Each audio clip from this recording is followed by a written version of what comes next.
Selamat pagi teman-teman semuanya. Seperti biasa, sebelum kita melakukan aktivitas pada hari ini, marilah kita mendengarkan sedikit renungan. Tetapi sebelum itu, marilah kita bersatu di dalam doa. Allah Bapa yang berbelas kasih, sabdamu adalah terang dan pelita hidup kami. Pada saat ini kami akan membaca dan merenungkan sabdamu. Bapa, sabdamu adalah kebenaran. Bersihkanlah budi kami dari pikiran-pikiran yang mengacaukan dan hati kami dari keinginan yang menyesatkan. Dengan daya Roh Kudus-Mu, bukalah telinga dan hati kami untuk mendengarkan sabdamu. Baruilah kami dengan sabdamu yang akan kami renungkan ini. Terima kasih ya Bapa, hanya di dalam nama-Mu kami telah berdoa dan mengucap syukur. Amin. Bacaan hari ini diambil dari kitab Matius 9 ayat 35 sampai 38. Demikianlah Yesus berkeliling ke semua kota dan desa.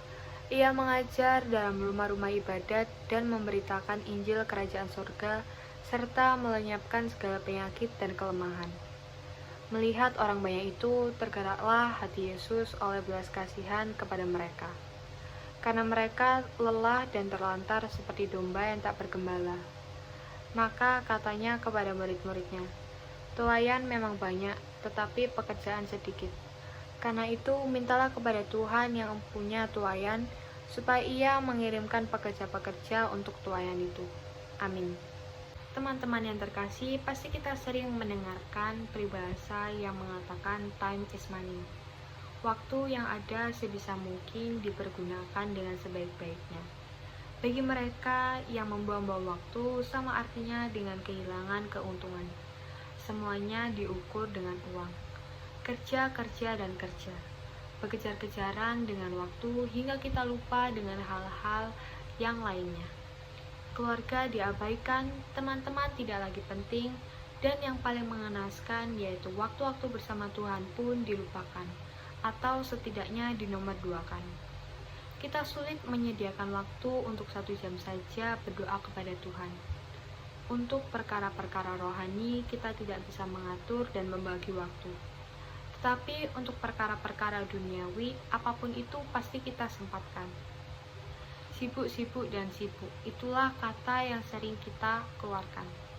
Kita tidak ada lagi waktu untuk berdoa, dan Tuhan hanya dijumpai jika ada waktu.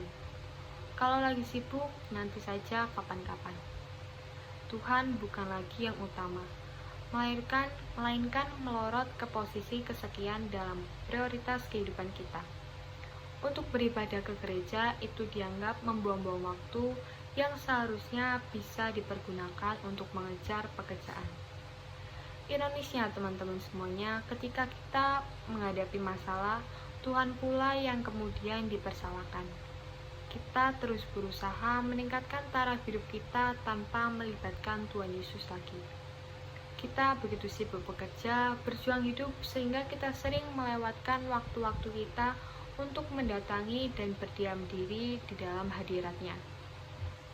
Ada yang bahkan sering terlalu sibuk melayani, tetapi melupakan saat di mana kita duduk berdiam di kaki-Nya dan merasakan betapa Tuhan begitu dekat dan begitu mengasihi kita.